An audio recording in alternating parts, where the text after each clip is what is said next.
Hi, I'm Derek Lewis, class of 1988, and I was a member of Ogre Phi, Ogre 6.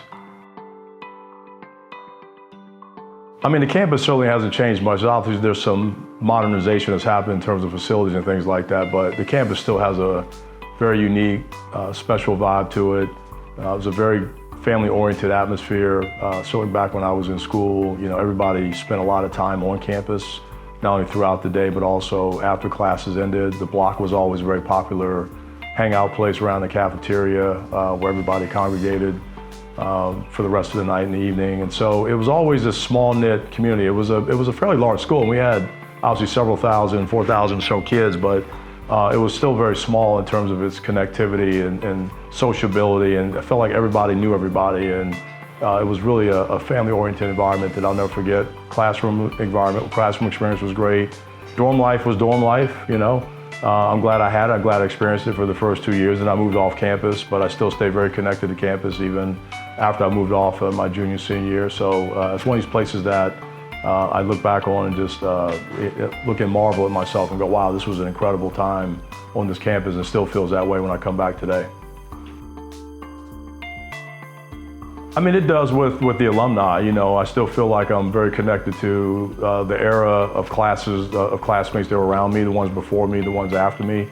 So I feel like you get that window of time with students before you and students after you, and feel like you always feel very connected to that group. And over the years, you meet obviously a lot of Hamptonians over the years, and you start to stretch out in classes, and you know a lot more people that are younger, and met a lot of people that are actually even older. And so it's a community that always seems to even grow, even years beyond campus. It grows, your network continuously grows as you meet Hamptonians all over the country. And it's a proud institution, and the alumni base is very strong and very committed, and they put themselves out there to be noticeable and to be accessible to each other. So I feel like that's also a strength of this community. I think there are a few. One, I graduated from here with a business management degree, so my degree obviously was first and foremost here. I pledged Kappa. I'm still very close to my fraternity brothers, again from that era, and even eras again in closer in now. I met my wife here.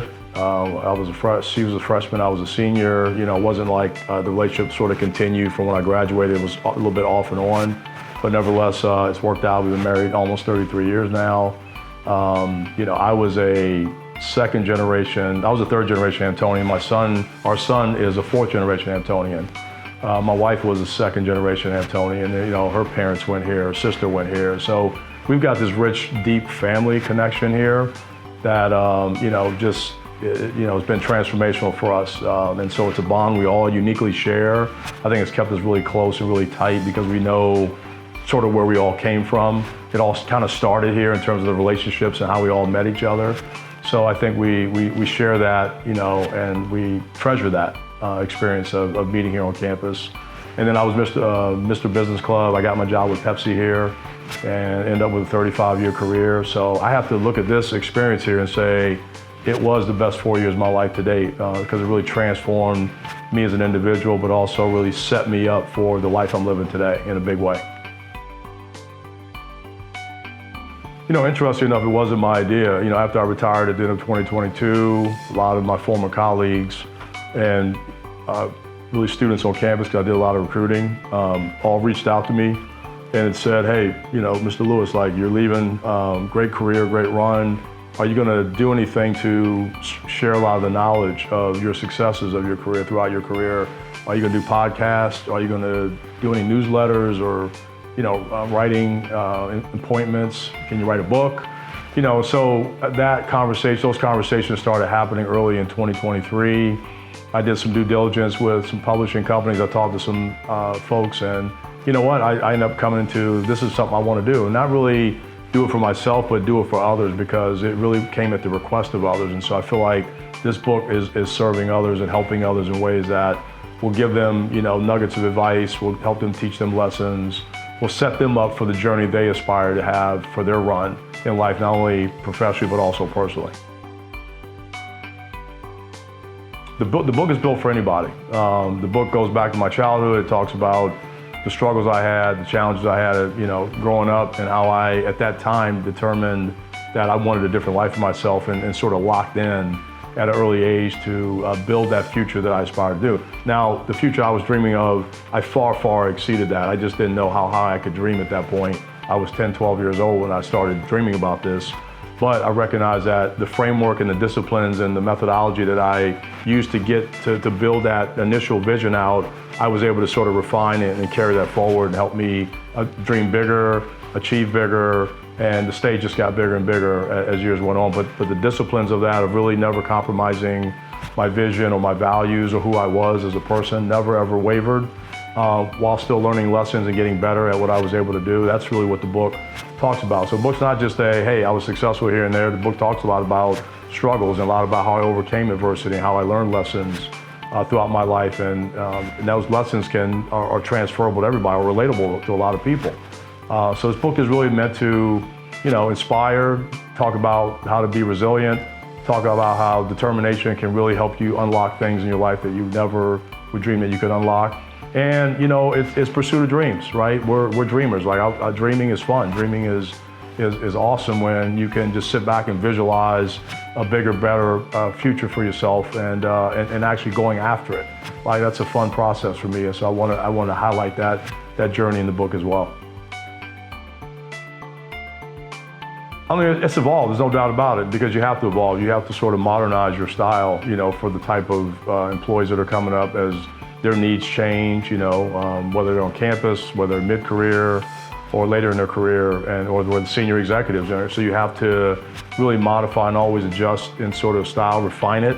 But principally, the core of what I believed in stayed the same. I look at myself as being a head coach. I love sports, and so I look at myself as always being like a head coach, right? And building teamwork, building chemistry, building a vision for people all to rally behind and get after, building on individual development, making sure everybody can be the best version of themselves, the best player, the best athlete. I focus on a lot. I try to recruit the best athletes. I want to recruit talent at a high level that can perform and work in our system, in our company, and work in our division, our department, my function. And so that's how I approach it. So I look at myself really as just a corporate head coach, right? That looked at the business like it was a sport, looked at the associates like they were athletes, and we went out and had fun. We went out and competed. We generated a lot of excitement, a lot of energy in the business each and every single day, as you do on teams and things like that. And our goals were to provide wins on the professional front, provide wins on the personal front. So that's what great coaches do, and that's what I wanted to do. Yeah, I think you have to really just focus on being the best version of yourself, right? And so early on, I told myself and taught myself, bet in yourself, believe in yourself, and be yourself, right? And so I stay very authentic to that. And so I'm playing my game. I'm not playing anyone else's game. And so, to me, focusing on what you can control, focusing on being that best person that you can possibly be each and every single day, focused on results, focused on relationships, focused on reputation. I talk about the 3 R's a lot. You'll have great outcomes occur. If you just try to focus on outcomes, you try to focus on shortcuts and the quickest ways to get to the top or get to the success or get to the wealth, I think the experience is going to be challenged because there really are no shortcuts to this. You have to put the work in. You have to be very disciplined about it. It takes time. Things have to evolve. You have to learn from mistakes and lessons to get better. And so there's no easy way to get there, but if you commit to it and use that framework that I talked about, I think you'll find the growth orientation to be very solid. Your confidence will be high, your conviction will remain high, your bias for action will remain very high, your ability to hustle will remain very high. And with that, you'll have success no matter what you do.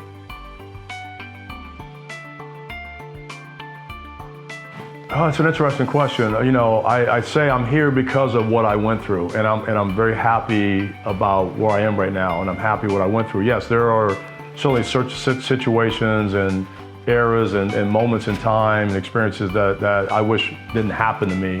But if they didn't happen to me, I don't know if I'd be the best version of myself today. So I look at the things that you do go through in life as purposeful, as reasons, as lessons for you to get better. And so to envision a life where there are no hard days, there are no bad experiences, there's no trauma, is not realistic.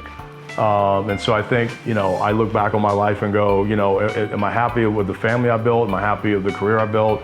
Am I happy of the purpose that I'm living right now? Am I happy how I've leaned back in to support others, including Hampton and other HBCUs? Am I happy how I've leaned into the communities that I lean into? Yes. Now, can I do better? Yes.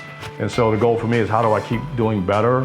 But the things and the lessons that I learned and all the trials, tribulations, and experiences I went through have prepared me to do what I'm doing today. And so therefore I'd say, no, I wouldn't change one thing about it, Yeah, certainly I would have loved things to be easier maybe as a child. But again, I wouldn't be who I am if I didn't go through those things. So do I want an easier childhood and have an output of me at this stage that is being less than who I am today and being not as best version of Derek Lewis today? No, I wouldn't trade that in.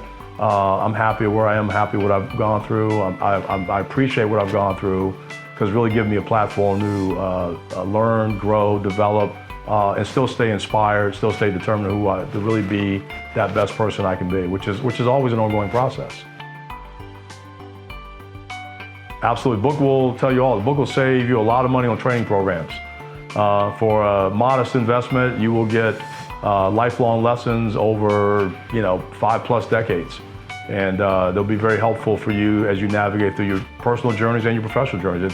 It talks about everything. So I didn't really lead. There's certainly double clicks that you have on some of the things I didn't go as deep on, but there's enough in there, enough storytelling, enough lessons being drawn out, and the how-tos, how I survived it and how I advanced from it are all in each chapter.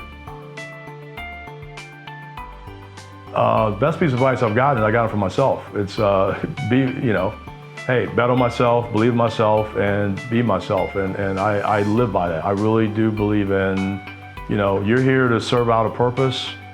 This is your life. This is your lane. This is your, it's all you. The bet's on you. So fulfill that. Deliver against that. Don't be hesitant. Don't try to live your life for others. If I can't serve others properly if I'm not the best version of who I am. And so to be the best version I am, I have to bet on Derek Lewis every day.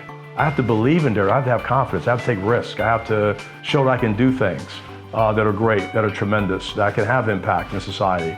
And then at the end of the day, I have to stay true to who I want to be. I don't want to be somebody that, oh man, when he was 25, he was different. When he was 40, he was different. Whenever he was different. I'm the same person. Value set is the same.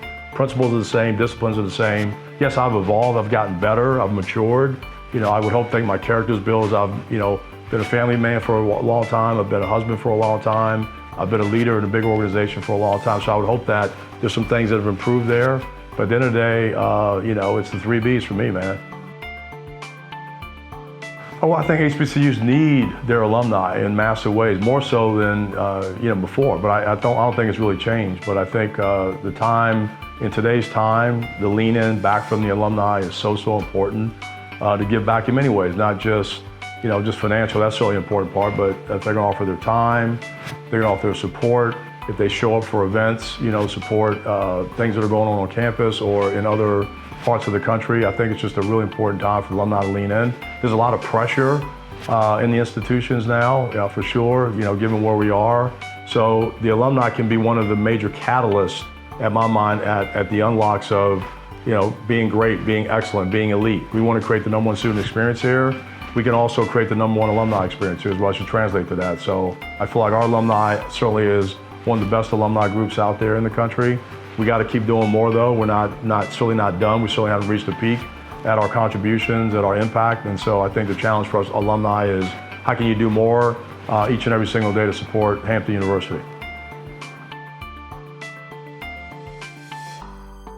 It's all the major retailer sites, Amazon, Barnes & Noble, and it's available and you'll get it within 24 hours if you order it. So I look forward to the feedback. I hope everyone has a chance to try it. The reviews have been good.